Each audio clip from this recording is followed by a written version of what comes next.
guys, pag-usapan lang natin si Catherine Bernardo. Spotted nga naman siya sa isang studio dahil sa kanyang rehearsal para sa kanyang pagkanta. Siyempre, para nga naman guys, tuloy-tuloy ang duet nila ni Alden Richard. Dahil napakarami nga naman guys ng tour ng Kat Den. Kitang-kita naman natin kasi guys na nakapost na yan dahil alam ng Kat Den fans kung ano-anong lugar ang pupuntahan ng Kat Den sa kanilang tour. Siyempre guys, unang sabak pa lang ni Catherine Bernardo at Alden Richard, malamang marami na naman guys ang kinilig umano sa kanila dahil sa kanilang pagbabalik tambalan.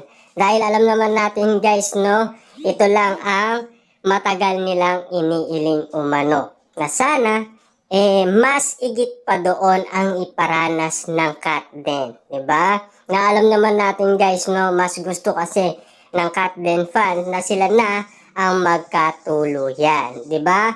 Para at least guys talagang tuloy-tuloy na ang lambingan at ipakita nila ang kanilang pagmamahalan. Dahil ika nga guys na maraming tao noon ang sinasabi nila kay Alden Richard ka na lang para hindi ka masaktan ni numan. Kay Alden, nasa tamang tao ka.